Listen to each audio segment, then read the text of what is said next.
My name is Bob Nolan. I'm from the Voorhees Transportation Center at Rutgers, and I have the pleasure of introducing our luncheon speaker, Mort Downey.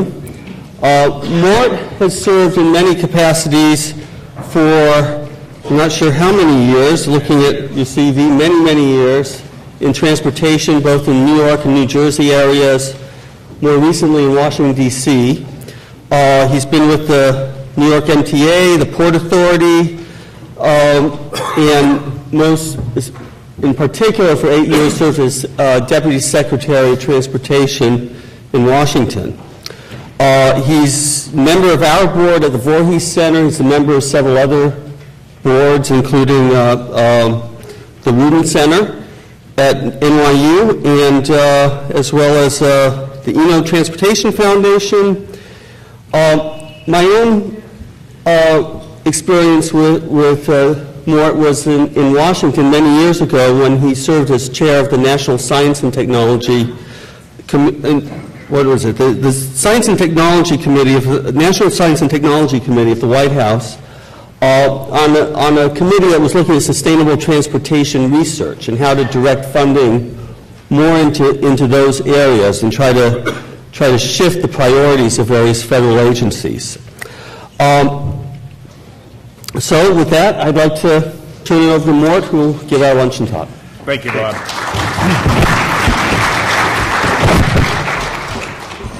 Well, it is a real pleasure to be here today.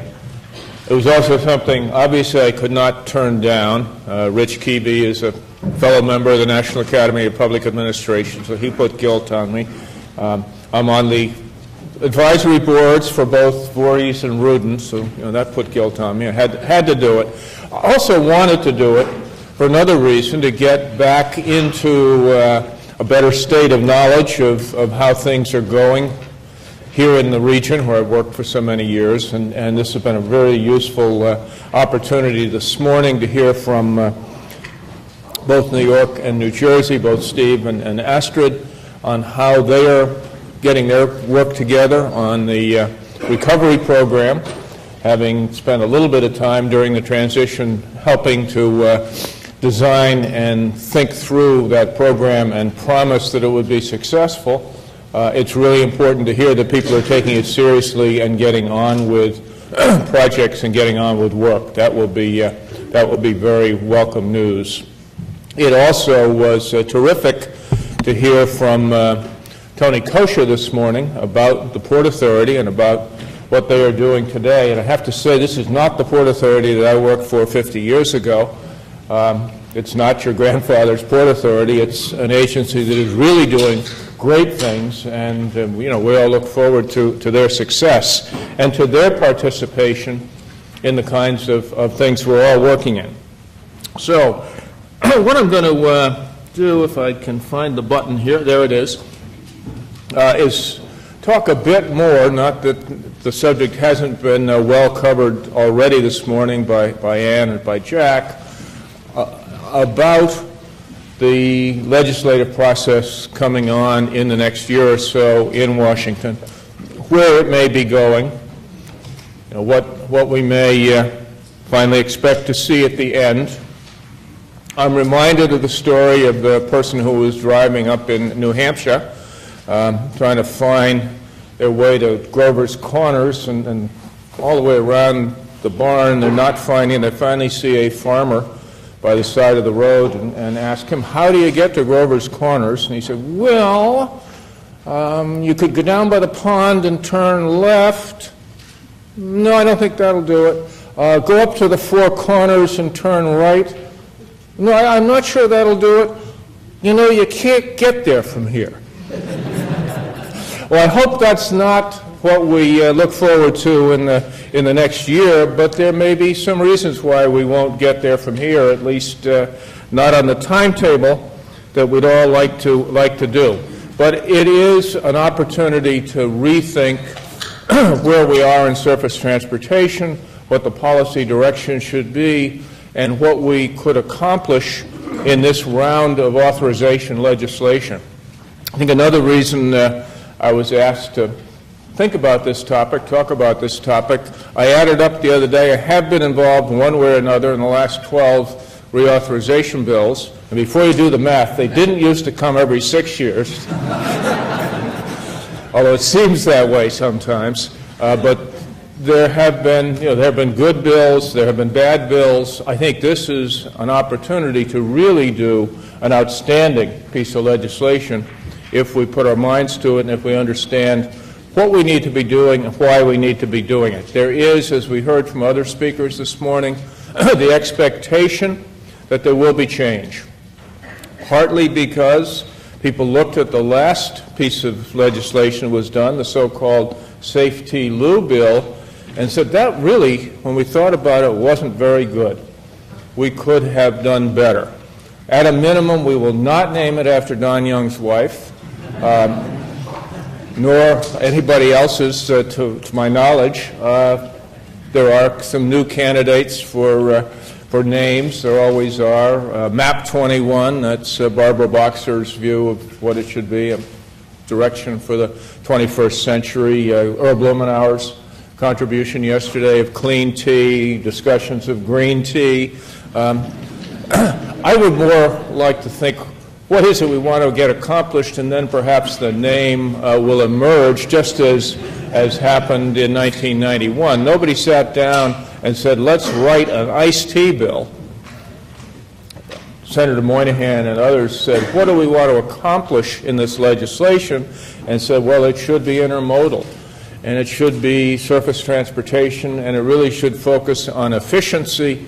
And at the end of the day, iced tea just sort of emerged. And after that, it's been, what do we want to name it, and then what do we have to do to make it work? But this last bill, for a lot of reasons, including what was in it, what wasn't in it, the fact that they focused a lot on money, and then at the end of the day, when they didn't get the money, said, well, let's do it anyway, was something that nobody's really excited about. We also have the benefit, and I'll talk about these two reports, but if there was any bright piece in SAFETEA-LU, it was the fact that they said, we know we didn't get it right.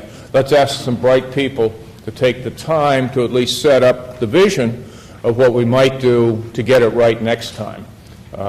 Every time I had testified during that time period, that was one of my stock points, was we know we have to do better. We know that we have to make a better case for resources. Let's have a commission to look at the future. So we not only got one, we got two. You might wonder why. Well, within the Congress of the United States, there are people who care about spending money, and there are people who care about raising money, and they would not trust each other enough to have one distinguished panel to look at the issues. We'll have one to look at raising and one to look at spending, and we'll see if they kill each other or come up with different ideas. But that's the way we got there. We also have seen increasing public debate about the transportation issues and about what is facing us. We also have the context, which I think is again rare but an opportunity, that it isn't just highways and transit and safety that are in the spotlight this time.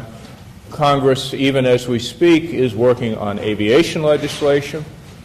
The House Transportation Committee reported out a bill this morning. It's not going to go anywhere because the Senate has already decided that it's too hard to deal with that. We're going to put it off. We also have major breakthroughs in the area of intercity rail. The combination of the bill that Senator Lautenberg worked so hard to pass last year and was so surprised when it not only passed but was signed by President Bush, it's there, and then the Obama initiative to say let's actually spend some money on that means we now have to take it seriously. And I think one of the challenges for the surface transportation legislation is how do we integrate intercity rail into our thinking and into the opportunities. But again, all of this is in front of us. It is a chance. Okay, what have I done here? Chance to do it right. Got it. Overall, the context is one of change, and getting transportation fit into that is important. Demography is changing. One of the things that people tend to not think about, but is of critical importance, America is a growing country. That's not true. Lots of other places around the world. Look at population patterns in the European Union, look at Japan, look at other industrialized countries. They have pretty much peaked in terms of population and can size their systems around that. We have the need, and I see as the opportunity, to make room for another 100 million people in this country over the next 50 or so years. That is a different level of service, a different level of need, but also an opportunity to grow the economy. Maybe if we can grow the economy to one that's at the size of another 100 million people, we'll be able to pay off the debts that we're otherwise passing on to those future generations, but it will require a different way of thinking. Our geography is changing too, not the absolute shape of the country, but as Rob pointed out this morning and points out on every opportunity, the mega regions, the major metropolitan areas are where the growth is. They're also where we really need to focus on transportation. If 80% of the people are living in these mega regions, getting around within those regions is a key issue. Getting between them and moving goods between them is a key issue. It's not the way we've shaped our planning before. It's not the way we've shaped our institutions before. We heard this morning some comment about the need for institutions that could look at issues and transportation needs at this scale. This may be an opportunity to provide some guidance as to what those institutions should be, or at least that they should exist. Metropolitan planning organizations, we've heard them described a number of times today, and there are good ones. There are some that aren't quite so good, and there are some that are zombie institutions. They merely exist to rubber stamp, but they're there. They're there in every metropolitan area. They're basically there because the federal government said, if you want our money, this is what you got to do. Well, these mega regions, you can kind of actually match up in each of them. There is a high-speed rail proposal. I think each of these has one of the 11 designated corridors. Maybe we just say to them, you want to play, as Ann said, you want to live in our house, play by our rules. You want our money, you need some institutional arrangement. We don't have to tell you exactly what it is, but you need some arrangement to make those decisions and to integrate them with other transportation decisions. A lot of the high-speed rail money in the recovery package and the follow-on, the $1 billion a year that's been promised beyond the first installment, is in fact destined to move through the states, and the states have to get together in some way to justify and to manage these programs. So this is one of the realities. We're in a global economy. We have a different transportation demand than was put on us in the era when our last big transportation decisions were made, the era of the interstate. Things have changed. North-south transportation movements, goods movements in particular, on the basis of NAFTA and the trade patterns it generated, drive a lot of the demand. An economy that is much more oriented towards imports. That may not be great news when you think about who is going to buy these imports and how are they going to pay for them, but it is a reality. It's putting much more of the transportation burden on moving goods out of the ports and distributing them across the country. And we've got to think about that.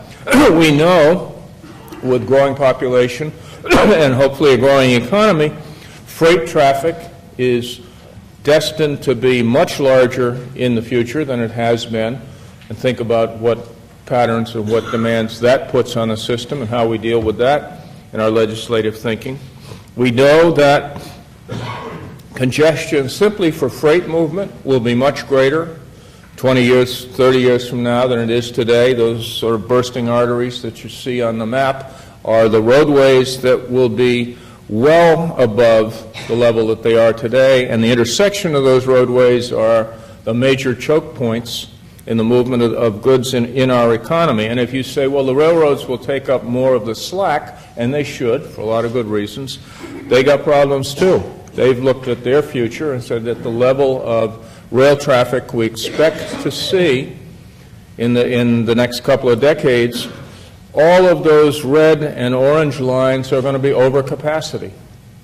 And they've looked at how they might overcome that and said we can do a lot of that as private sector railroads investing into our own property, but we have to do more, and we probably will want some partnerships with government to address some of the needs.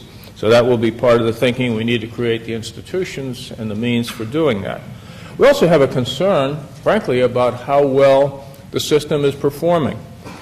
This chart shows you what percentage of our U.S. gross domestic product is consumed by transportation and inventory. And I say consumed because this isn't a revenue producer, it isn't a job generator, it is a cost of running a large economy. And you can see it used to be, in the early 80s, about 16% of the GDP was burned up in just owning things and moving them around.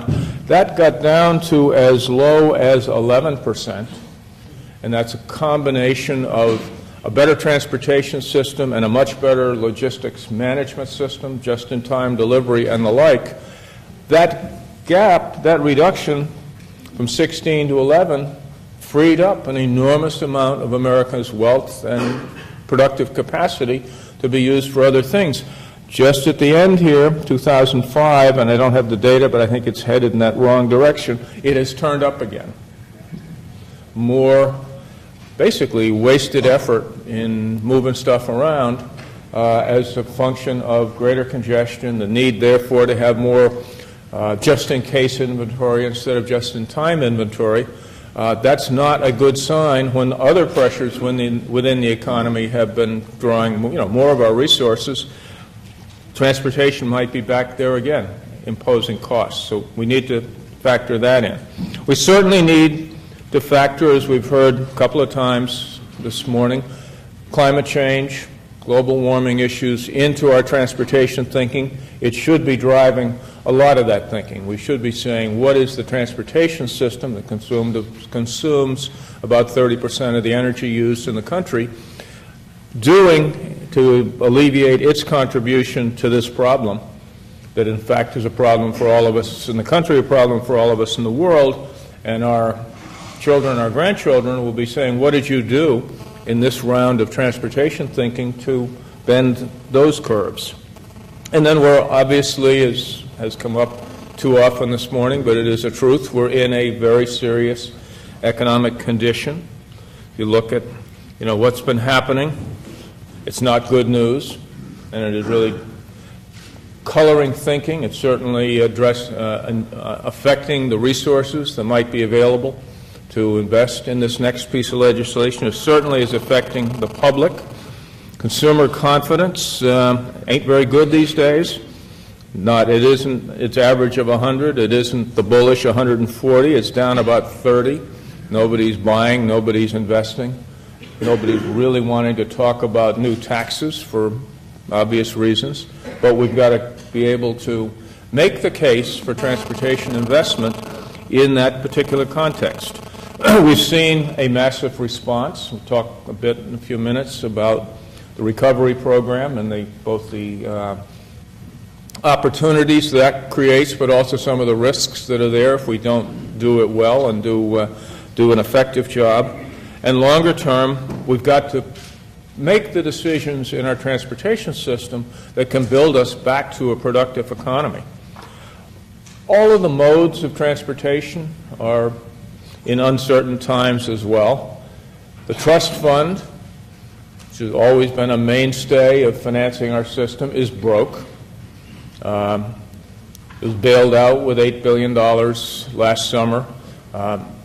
Government, over the last couple of years, didn't want to face up to that problem.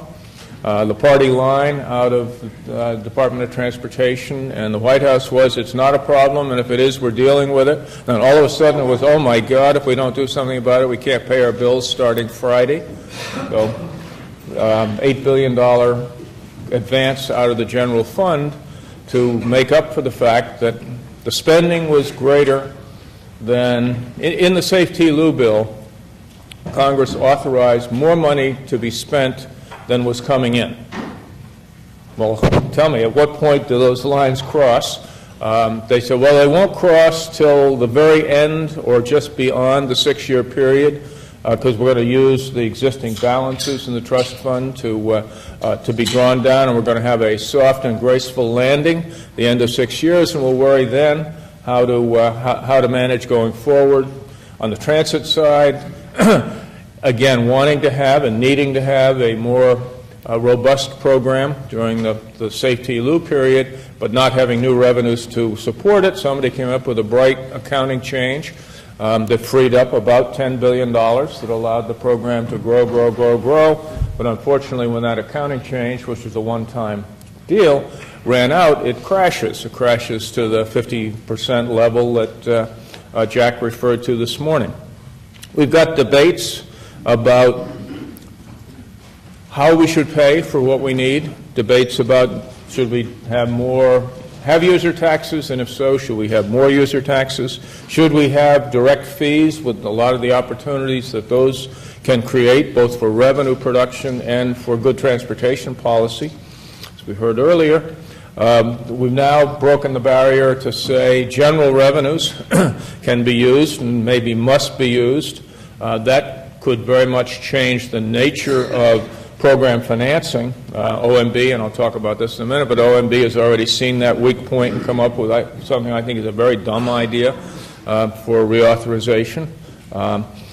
We've had a lot of discussion about the role of the private sector, and I think there are great opportunities there as part of the solution, and with some of the concerns addressed that we heard about this morning about what are the public policy issues and how do we address those. This isn't simply saying, hooray, somebody has given me a large check and I'll go off and spend it. It is, okay, we have entered into a business transaction. Some describe these transactions as we've now outsourced public policy. We're not capable of raising tolls, so we'll bring somebody from Australia who will come and say, pay the rent, your toll is going up. And maybe we'll feel good about that. And then we have no legislation in place for aviation. We're now in the second year of a temporary extension, and we have freight and rail, passenger rail discussion really beginning to take shape. So lots of things are changing. Good time to say where do we want to go if we're ready to make major choices about that question. Can transportation policy and can transportation legislation move quickly enough to catch up with these trends? That's not always been the case in the past.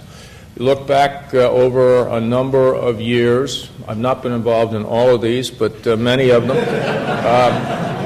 You can see major points where things change, but it takes a long time to get to that change, and then whatever gets decided stays in place for a long time. For over 20 years, the U.S. government debated and dithered about what should we do. 1894, they created a Bureau of Road Inquiry in the Department of Agriculture, which told you what the message was. We have to get the farmers out of the mud, and apparently debated about this for over 20 years before enacting the first federal aid highway program, and then for 40 years continued to execute that policy, getting the farmers out of the mud. Began to think about something beyond that in the mid-30s during the Depression. There's a document at the Roosevelt Library where Franklin Roosevelt actually sketched out literally on the back of an envelope, we ought to have some roads that go across the country and some roads that go north-south in the country. And he actually then hired his cousin to, which probably couldn't do today. This would undoubtedly violate some ethics rule, but his cousin was put on the National Recovery Commission, I think it was called, but they fleshed out the idea. But then the war intervened, and a number of years after the war, it wasn't until 1956 that President Eisenhower finally, put his foot down and said, we are going to do this. And after a couple of years of debate with Congress on how to pay for it, actually got us into that era. And then, again, we go on autopilot for 25 or 30 years, completing that vision, and then not quite sure where we go. We saw somewhat of a change in 1991, Senator Moynihan's contribution of the iced tea bill began to change our thinking. The interstate system is finished. We really need to think about new investment. We need to think about the connection between transportation and the environment. We need to think about enhancements, but didn't really have enough push to change the overall thinking, and it was diluted badly by the next couple of rounds of legislation. So it's time to regroup on that and say, where are we really going? So this isn't maybe a new move. Maybe this is just completing what got started in 1991, or even what got started in 1978 when we did the first piece of multimodal highway and transit legislation, in an era, by the way, where both sides of Capitol Hill had separate committees for highways and transit, but we convinced them that they should get together to create one piece of legislation. So maybe that problem can be resolved. The system we have today has some valuable attributes to it, and we really need to see what makes sense there. We have secured funding. We can say with some certitude that money, if we can collect it, will get spent. Will be used for the purpose for which it's collected, and is available in relatively predictable amounts. I think that's been a major step forward. That's the one that the current Office of Management and Budget, the permanent government of the United States, would like to change. The budget that was sent up last week, which is only a sketch of what the full budget will look like, essentially implies that they want to change that. They believe that transit and highway and airport investment should be done on an annual basis through the annual appropriations process. I can't think of anything much worse than that. If you want to have predictability, if you want to have assuredness, if you want to be able to make decisions in a context where we do not have a capital budget, and that's another argument, but not one that I think we're likely to win. If we don't have that, we have to give something that is an approximation of that, that says if you're going to carry out these projects, you can have some assuredness that it will happen. If you're going to borrow money, for example, as many states have done, so-called Garvey bonds, based on future revenues, we got to be having some certainty about those future revenues. So I'm hopeful that that particular idea won't be heard from again when adult supervision finally is in place in the government. There'll be hopefully a debate about that.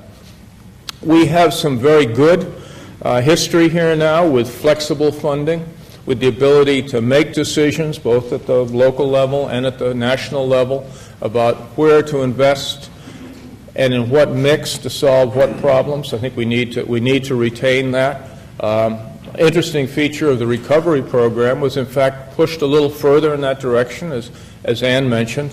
The bulk of that money, the formula program, typically known as the highway money, but it isn't. It is actually money that can be used for highways, can be used for transit, can be used for ports, can be used for freight rail, can be used for passenger rail. The most flexible source of money that really has ever been put on the table, and a good indication. We've also got the basis now of devolved decision-making, somewhat still shared between the states and the MPOs, but Washington is not trying to force decisions, trying to have a context in which good decisions are made, but we need to allow that to take place, I think, closer to the action. We also have some things that aren't particularly attractive. The last two rounds of legislation have essentially been food fights. First food fight is between the so-called donor states and the so-called Downey states. Everybody can figure out to decimal points how much money they believe was collected in gas taxes in their jurisdiction. By the way, it's all fiction. If you actually know how the gas tax is collected and accounted for, these are not the most reliable numbers in the world, but everybody swears by them.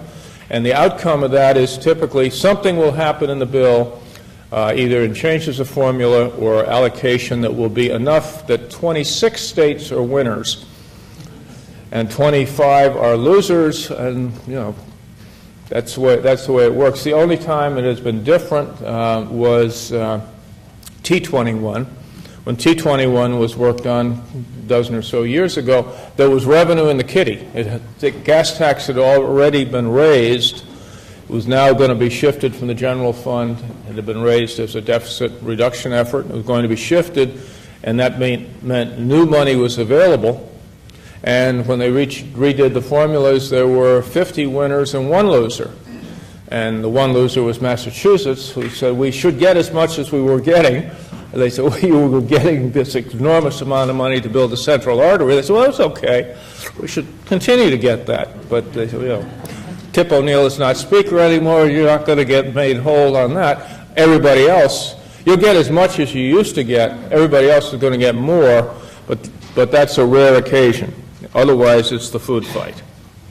What do we need in the future, in addition to keeping the good stuff? And I'm sorry, let me go back a second and talk the last piece, which is earmarking. A major, major, major attribute, particularly of the last piece of legislation. Also an attribute, as we're seeing on the headlines today, of appropriations legislation. Right now, the government is coming to a halt by the end of the day if Congress cannot act, and Majority Leader Harry Reid does not have the votes to move forward on the general omnibus appropriation bill. I don't know what they're going to do, but they better do it soon. But a lot of that is over concern about 8,000 earmarks. I think the earmark issue, really substantial public policy concern. If you're familiar with the analogy of the tragedy of the commons, this is a tragedy of the commons. The common good is not served by these projects. In fact, the common good of trying to get transportation investment is harmed. When there are bridges to nowhere, when there are 9,000 projects, those who want to say no have a perfectly great opportunity to say no, and we get bad press, and we get front page picture on Parade magazine. None of this helps. However, individually, no player in the system has any gain to call off the picnic. Major players in the Hill, committee chairs and the like, get $200 or $300 million of projects. Good deal. Minor players, even bit players, get $10 million, $5 million. It's usually a down payment on some project, but it is a press release. It is something positive they can say. There are a few members who hate earmarks, and they've made a reputation out of it, so that they're not necessarily wanting to call off the one thing that gets public attention. And the lobbyists who collect money from state and local governments to generate these projects and then convert it into campaign contributions certainly don't want to have it changed. So no individual is really ready to make it change. The president raised it. We did see that in the recovery bill. 0 earmarks, but we're not ready yet, apparently, to follow that example. What do we need besides that kind of reform? We certainly need legislation that will match that new geography and the new economy. We need, I think, to have federal leadership in investment. We really need to put the federal government in a place where it is not doing central planning, not coming out and saying, this is the project that we want you to do, but creating a context in which we know what we're doing and we know how to measure when we are successful about it. And we need in the legislation to continue to support innovation, innovative ideas in designing projects, in financing projects, in managing projects. So where do we go? The clock has begun to run. We know that the existing legislation drops off the radar screen on September 30th. We also know that deadlines don't mean anything. If the government is coming to a halt at midnight tonight, that's a deadline, but we don't think we'll necessarily do something. We have gotten the reports from the 2 study commissions with some valuable suggestions. Congress has done the hearings that they need to do. They were done last year in anticipation of taking action this year. Every association and industry group known to man or woman has created its task forces and its study groups, and I think I've been on a dozen of them in one configuration or another. They're all out there with their positions. We do have a new administration, and that is a concern. I think the administration, the Obama administration in particular, could be a positive force in driving this. The new Secretary of Transportation, Ray LaHood, is now well steeped in what we'd like to see achieved, but he doesn't have anybody on board, nobody home. Ray and two people whose names have been announced, but they haven't been confirmed.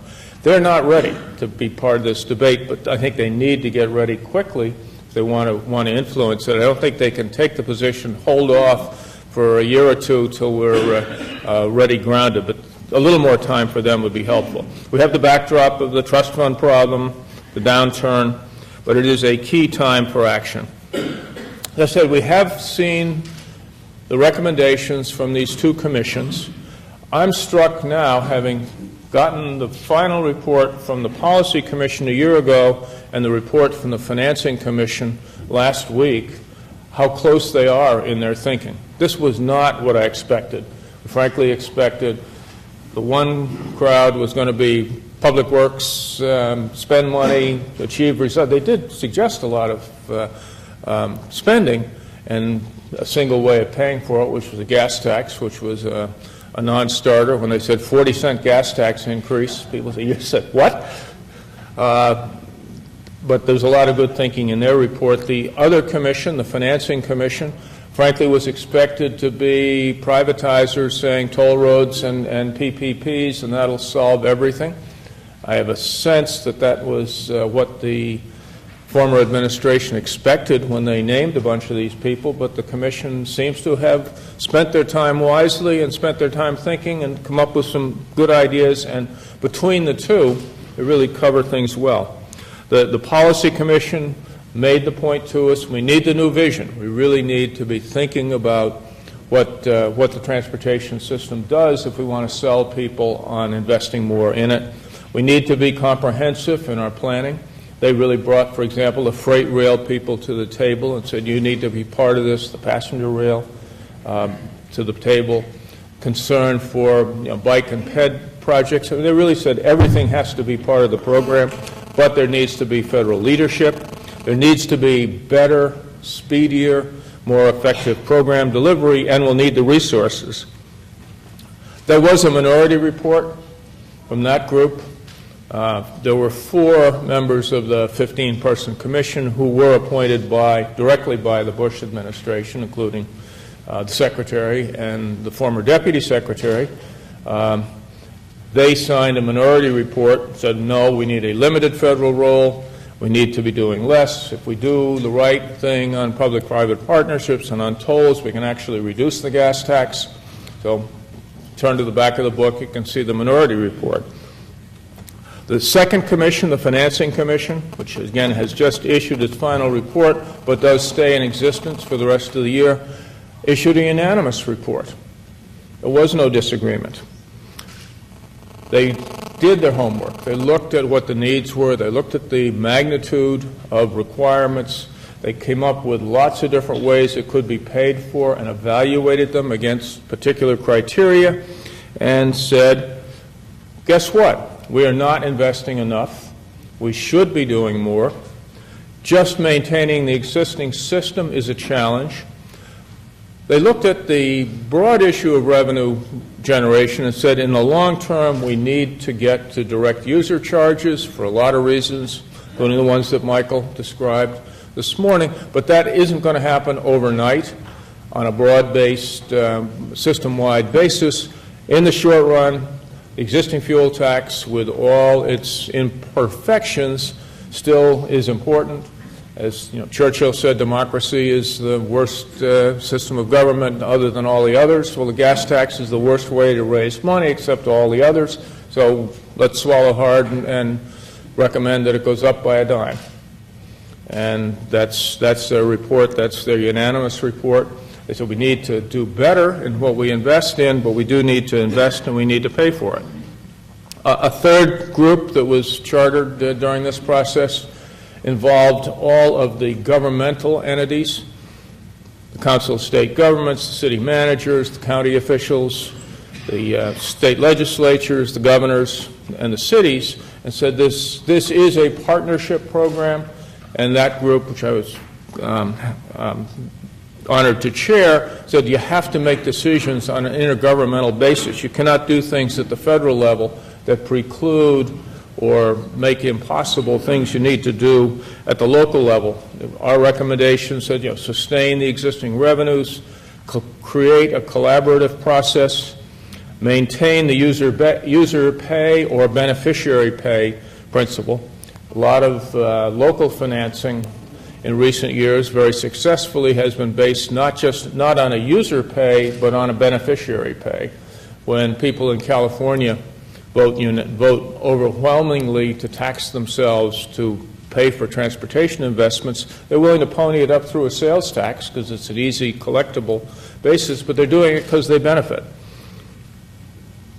There are lots of other entities out there. The Coalition for America's Gateways is looking at freight movement in particular and advocating a freight trust fund with revenues particularly raised out of the freight system, of alternatives and supplements to the basic transportation system so that we can invest in our gateways and in those corridors. This goes on and on. The list continues. Well, with all those people who want something to happen, why isn't it going to be easy? Because there are constraints out there. The short-term fiscal situation is one. Unfortunately, that segues into the long-term fiscal situation. If one is looking at where that's going, it's another deterrent to making major financial commitments. We still will have, I'm afraid, the donor-donee debate. We'll still have a fight over earmarks. I hope it's a successful fight. We will still have interest group issues. We will have, and this is a concern, the silo effect within the broader government. Transportation Department does cover all the modes of transportation, but needs to reach out to housing, to EPA, to others to really come up with consistent policies. Even within the department, you have the individual modal administrations who will be advocates for their own concerns and their own modes. That's why they're there. That's why it has proven impossible to reorganize the department. But in the spirit of one DOT, I think we get leadership. Take the broader transportation view. The Congress is also fractionated. The House is pretty clean. You have spenders and raisers. You've got Transportation Infrastructure Committee and you've got the Finance Committee. But you get over to the Senate, and highways are in the Environment Committee, and transit is in the Banking Committee. I don't want to tell them how to organize, but I could say they could spend a lot of time productively on banks let somebody else worry about transit, but they're not going to give that up. It's their God-given jurisdiction. Safety and railroads and airlines and a bunch of other things are in the Commerce Committee, which is actually waking up now and saying, we invented this Department of Transportation and we haven't paid attention to it for 40 years. Let's see what they've been doing. We really are concerned about the transportation system. So I think they're going to play a stronger role, but that just means one more player. And on the Senate side, also the Senate Finance Committee, whose chair also is subcommittee chair on the Highway Subcommittee of the Public Works, of the Environment and Public Works, and is very strong in defending the interests of Montana, which I'm sure are legitimate interests, and he protects them well, but they're probably not the same as New Jersey's interests, so we need to focus on that. And we have the fact that, and not criticizing it, just the reality that there's public transportation and lots of private sector, particularly on the freight side. They have different outlooks, getting them into the picture. They're not happy with the way the system is functioning, but for a long time, especially the freight railroad said, but we don't want to play. We are very happy to continue to limp along. We don't need your help. We certainly don't need your direction. There is a new generation of management in those major freight railroads, and then now coming to the table and saying the problem is bigger than just us. You want us, for example, to host some of your passenger rail. We don't have the capacity to do that. But if we can work collaboratively, we can create the capacity that will work for both. So I think they will be at the table. The recovery program, Okay, where are we going? What will actually make things happen? I see four major drivers here. We've got the recovery program behind us but ahead of us in terms of execution. We've got the climate change debate going on. We've got the concern for economic growth, which we really need to press simply for survival. And we've got the motivation of fear. I don't know if you remember the Mel Brooks, the 2,000-year-old man. Once was asked what was the major mode of transportation in your day. He said fear. Well, the saber-toothed tiger was coming up behind you. You had to run real fast. Well, the trust fund insolvency is coming up real fast, so we'll make people worry about that. I think the recovery program has some important lessons for where we're headed. First off, as we've heard, it did put infrastructure on the national agenda in a positive sense, and with leadership from the president all the way back into the middle of the campaign. This has been on the agenda. The debate was how much and how fast, and I know there's some disappointment that it wasn't $800 billion for infrastructure or $300 billion for infrastructure. It is, as we heard from others, $150 billion. That's pretty healthy. In most cases, if you look at the programs that are being financed under the Recovery Act, it's an additional 1 year's expenditure to be spread over the next 2 years. I'm not sure that if we'd heaped our plate much higher than that, we could have, eaten that lunch. I think it's more important that by the time we hit the 120-day deadline and the 1 year deadline that are in the bill, that all the money's been committed. Then we can go with clean hands and say, there really is need out there and there's capability and there's reasonably good results in terms of the projects that have been undertaken, and this becomes a platform for moving ahead. Climate change, this is a critical year in that regard. 2 major international conferences, including Copenhagen, late in the year, which is the successor to Kyoto, where all the nations of the world will be there, including the United States. To say, where are we going? We all know that modification and redirection of what was agreed to in Kyoto is necessary. The United States government, fortunately, this time will be there to say we want to help shape that direction, but the United States government has to be able also to say, here's what we are doing, and here's how what we'd like to see happen internationally fits with what we're doing. So timing is critical here in terms of understanding where we're going.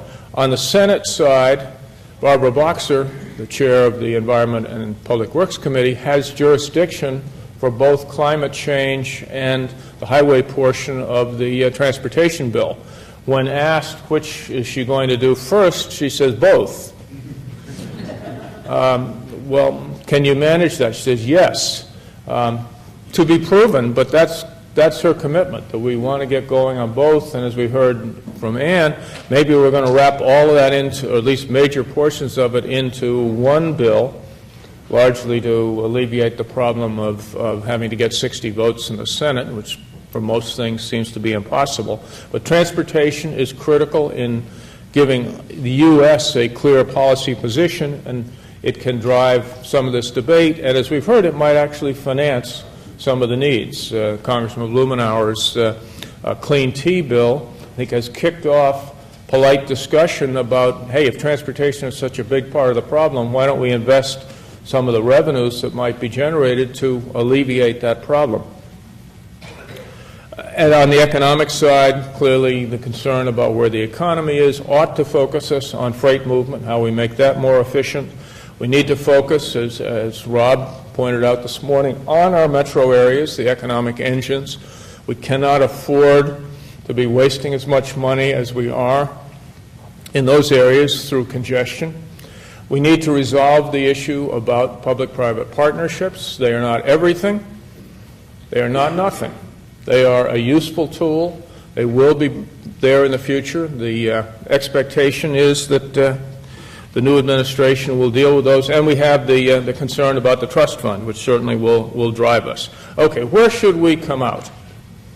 What would we look at in the way of a bill if there were one by September 30th or which I don't think is in any way possible, or if there were one by Christmas, which is at least a target, or if it doesn't come till 2010, which is what some of the, particularly in the Senate, are saying, how will we know that we have gotten there, if we can get there from here? It would be a bill that deals effectively with these areas. And I put research and technology at the top, not just because we're on a university campus, but because it usually is at the bottom of the list, and therefore when the money's been handed out, there's none left for that issue. I think we have to be sure that we protect our ability to do good research, to develop good technology, to develop a new generation of transportation managers, and to not do what we did in SAFETEA-LU, which is to earmark 123% of all the money, which makes it very hard to manage the program. We need to look and see, are there adequate resources, and are they flexible in terms of how we can use them? Have we taken some steps to create the institutions and the partnerships that relate to what we want to do in the next decade? Have we introduced performance-based thinking? I think that is very critical. Again, we heard it a bit this morning. If we want to be able to ask for more money, show that it's been used well, know what to do with it, we have to measure what we're doing. When I was in the Department of Transportation, we had the debate under the Government Performance and Results Act on how to measure our performance. I was a strong believer that we should do that, and that we should have a good strategic plan and measurements of what we would be doing under that plan, and we put those in place. But I had to overcome discussion with one of our agencies within DOT who said, well, our job is to give out money, so our performance should be measured on how much we give out and how well we do it. I said, you know, that's terrific. I'm glad you have that attitude towards your state DOT partners, but I don't think I can go sell that to anybody, that you're good at spending money, so we should give you some more. Let's talk about what it is we're achieving, and I think we need to do that through the next legislation. We need to do a better job with respect to earmarks, and not have ones that are total embarrassments, and not have ones that are so small they don't do anything. If you knock out both of those, maybe you won't have any. We certainly need to be able to address sustainability in our thinking about what we want for a nation. We want the transportation system to be contributing to that. Goods movement is a very important part of our next piece of legislation. I think it's almost assuredly going to be in there in large measure, going to be in there because it's one of the things that is national in its scope and in its purpose, and it needs to be, as it has been in the past, multimodal. So if we do well on all of those, and if there can be 60 votes found for this in the Senate, and if the President can offer some leadership, we can have a great event at some point in the future, anywhere between September 30th and 2.5 years thereafter. But I don't think we should sacrifice getting the bill we need for thinking about the next decade for the bill that we have to have. So there'll have to be a balance in that, and I hope we'll all be working hard to achieve that.